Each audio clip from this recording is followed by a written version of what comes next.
Hello, अस्सलाम वालेकुम। मैं प्रोफेसर शमीम अहमद अपने यूट्यूब चैनल पर आप लोगों से मुखातिब हूँ। आज की बात में मैं बात करूँगा the latest regarding Gaza and फ़लस्तीन स्टेट, जो इस वक्त फ़लस्तीन को as a independent country recognize करने की बात चल रही है, कुछ लोगों ने किया, उसके बारे में बात करूँगा। देखिए, जहाँ तक वी आर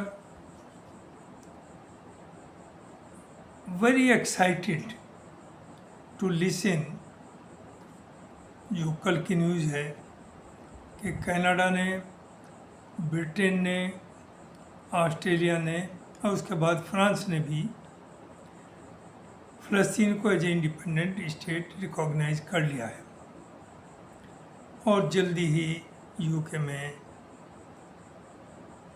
एम्बेसी वगैरह फ्रांस में खुलेंगी।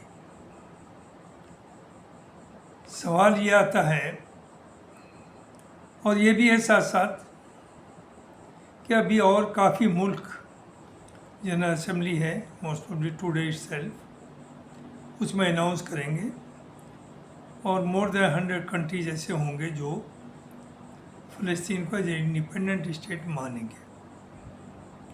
और उसके पीछे रीज़न यही दिया जा रहा है कि इजराइल इनकी बिल्कुल सुन ही नहीं रहा है और अमेरिका भी इनकी बात नहीं सुन रहा है। पहले तो रही बात इसकी कि आखिर ये स्टेज अब लाखों लोगों के कत्ल करने के, जो जेनोसाइड चल रहा, उसके बाद ही क्यों याद आई। ये 2 साल पहले जैसे जंग शुरू हुई थी, 2-4 महीने हो गए, तब क्यों नहीं किया। नॉट ओनली दिस, ये तो सैकड़ों साल पुराना केस है, मामला है कि फ़लस्तीन और जो फ़लस्तीन मुस्लिम्स थे और यहूदी भी वहाँ बड़ी मोहब्बत प्यार से रहते थे। ये प्रॉब्लम किसने क्रिएट की थी कि एक मुल्क जिसका नाम फ़लस्तीन था, वहाँ पर आपने इजरायलीज़ को जाकर के, ज्यूज़ को जाकर के बसा दिया और उसमें से एक मुल्क को इजराइल बना दिया। और उस वक्त जो वहाँ जंग हुई, मारपीट हुई, जो मुस्लिम्स उस वक्त बॉर्डर से बाहर निकल गए, उन्हें दोबारा एंट्री का मौका नहीं दिया। ये तो यूके ही ने किया, इसकी पूरी जिम्मेदारी तो इंग्लैंड के ऊपर है। इंग्लैंड नहीं, यूनाइटेड यूके, बरतानिया। दूसरी चीज़ देखिए, इनकी पॉलिसी ये रही है कि पहले इतना मारिए कि वो 10-100 साल तक उसे होश ना आए और उसके बाद मदद करिए। बोस्निया में क्या हुआ था?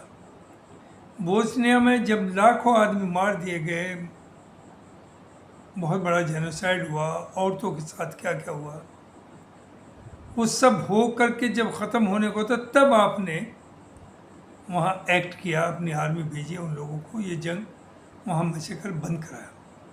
तो वो मैसेकर उससे पहले भी बंद हो सकता था, नहीं, क्योंकि वहाँ वो जो मुसलमान को मारा जा रहा है, उन्हें ये भी मैसेज देना था कि हमने ही आपको बचा लिया, लेकिन अब ज़िंदगी भर आप बोलेंगे नहीं, चुपचाप अपना काम करिए। यही काम इन्होंने इराक में किया। इराक में डेमोक्रेसी के नाम पे या डिक्टेटरशिप ख़त्म करने के लिए आपने इराक को तबाह किया और इतना तबाह करा दिया कि वो 100 साल तक वहाँ नहीं आ पाएगा जहाँ था। तो मकसद ये है, और वहाँ अपनी फोर्सेस बैठा दी, आपका अपना आदमी बैठा दिया। लीबिया में, लीबिया की इकोनॉमी टॉप पर थी, बहुत ही रिच कंट्री था, like Saudi and other Arab countries, कम नहीं था। वहाँ आपने उसे तबाह किया। आज तक जंग चल रही है, कोई पीसफुल माहौल नहीं बना, आप अपना तेल निकाल ले बेच रहे हैं। आपने वहाँ ला दिया कि वो 100 साल तक वहाँ नहीं आएगा जहाँ वो था। अफ़गानिस्तान में आपने ये किया, उन्हें तबाह किया, बर्बाद किया, और 20 साल के बाद आप बेइज्जत होकर वहाँ से निकल के भागे। वियतनाम में यही किया, कंबोडिया में यही किया, और जापान जैसा country the most advance in science and technology. आपने तो वहाँ बम डाल करके बम का इस्तेमाल ही वहाँ पहली बार किया और फिर अपना पपेट आदमी बैठा दिया। अब वो ज़िंदगी भर उन्हें ही मारा और वही आपका गुलाम रहेगा। यही चीज़ आप अरब में कर रहे थे। 20-30 साल से चल रहा मामला कि 2 स्टेट थ्योरी, कि 2 स्टेट बराबर बराबर होंगे, एक इसराइल एक फ़लस्तीन, और हम बनवाएंगे। लेकिन जब भी कोई ऐसा, और ये नहीं, पूरा यूरोप भी कह रहा, अमेरिका भी कह रहा, 50 साल से ये एश्योरेंस दे रहा है हमने, और अरब्स को भी, कि हम इंडिपेंडेंट स्टेट बनवाएंगे। लेकिन ना आपकी नीयत कभी थी और ना है, अभी भी नहीं है, अभी धोखा चल रहा है। जब भी यूएन में रेजोल्यूशन लाए कुछ लोग, अमेरिका ने हमेशा उसे वीटो किया। उससे पहले यूरोपियंस ने भी उसे वीटो किया और कहा कि हमारी नेगोशिएशन चल रही है और हम बनवाएंगे। ये सब झूठ। अभी रिसेंट जो एक जनरल असेंबली की मीटिंग हुई, यूएन जनरल असेंबली, उसमें 142 कंट्रीज सपोर्टेड कि इंडिपेंडेंट स्टेट बने। सिर्फ 10 थे मुखालिफ में, कुछ ने एब्सटेन किया।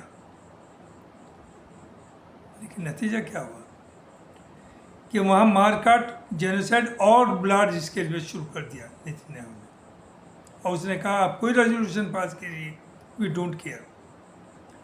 अमेरिका ने एक झूठा रेजोल्यूशन यूएन लेकर के इराक पर अटैक किया था, और यहाँ रेजोल्यूशन पास होता है तो वही इजराइल जो अमेरिका का ख़ास दादा है मिडिल ईस्ट में, कहता है कि हम नहीं मानेंगे।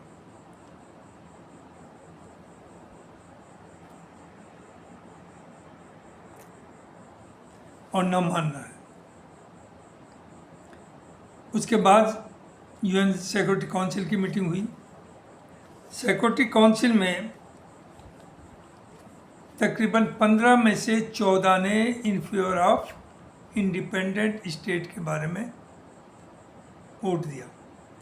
सिर्फ एक वोट खिलाफ था, या वही वीटो, वो अमेरिका ने वीटो किया और वही खिलाफ था।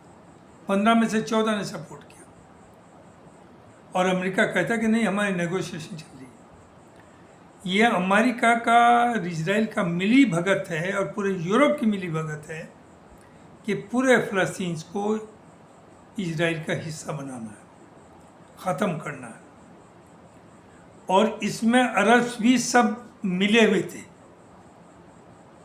ऐसा नहीं कहीं नहीं थे। ये मजबूरी थी कि पब्लिक चूँकि नहीं चाहती तो ये पब्लिकली नहीं बोल रहे थे, लेकिन इन्होंने भी कभी इस पर जोर नहीं दिया। और यूएई ने तो अब्राहम अकॉर्ड किया और उस वक्त ये कहा था कि हम फ़लस्तीन स्टेट बनवाएंगे, इसलिए हमने किया है, और फ़लस्तीन के ऊपर कोई जुल्म नहीं होगा। आज कहाँ खड़े हैं वो?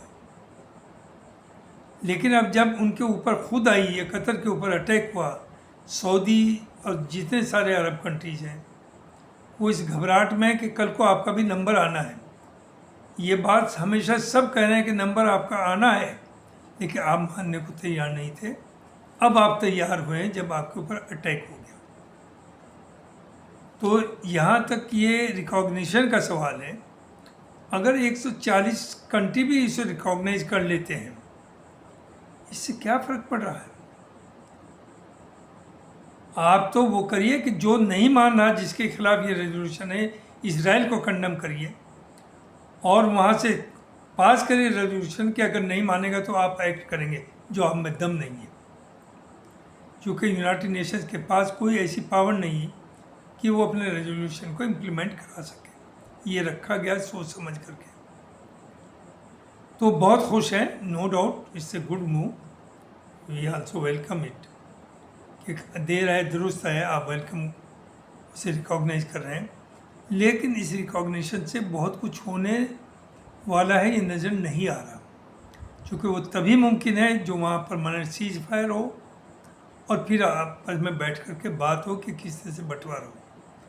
अमेरिका, जो पहले ट्रम्प ने कहा था कि मैं यहाँ रिजॉर्ट बनाऊँगा, उसी डायरेक्शन में इजराइल काम कर रहा है अमेरिका की शय पर, कि वहाँ उसे खाली करा करके अमेरिका को, ट्रम्प साहब को हैंड ओवर किया जाए।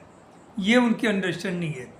और इसी तरह से जो जैसे जैसे रेजोल्यूशन फ़लस्तीन के या गाज़ा के फेवर में आते हैं, वैसे वैसे वहाँ जुल्म और ज्यादती और ज़्यादा बढ़ती जा रही है, कत्लेआम बढ़ता जा रहा और पूरी दुनिया देख रही है। अफसोस तो ये कि 57 मुस्लिम मुल्क हैं, आप तमाशा देख रहे थे आज तक, आपकी हिम्मत नहीं हुई बोलने की। आप अपने बचने के लिए ट्रीटीज करेंगे आपस में, नाटो फोर्स बनाएंगे, लेकिन नाटो फोर्स से भी पहले आपका एक्शन की ज़रूरत है। You are the protector. ख़ास तौर से सऊदी जो है, उसे अल्लाह ने ताकत भी दी, सबसे बड़ा मुल्क है, सबसे बड़ी उसकी इज़्ज़त है। They should lead the alliance and they should act, now they know time. इस मैसेकर को बंद कराइए, वहाँ सीज फायर कराइए, तभी, वरना रिकॉग्निशन से कुछ नहीं होगा। जब पूरी टेरिटरी पे उसका कब्जा हो जाएगा इजराइल, आप लिए फिर ये रेजोल्यूशन को, कहाँ होगी वो इंडिपेंडेंट स्टेट? अपनी एम्बेसी बना करके बस अखबार में लड़ते रहेंगे जब, where will be the land? तो ये मुझे कहना है। थैंक यू वेरी मच, बहुत बहुत शुक्रिया, थैंक्स।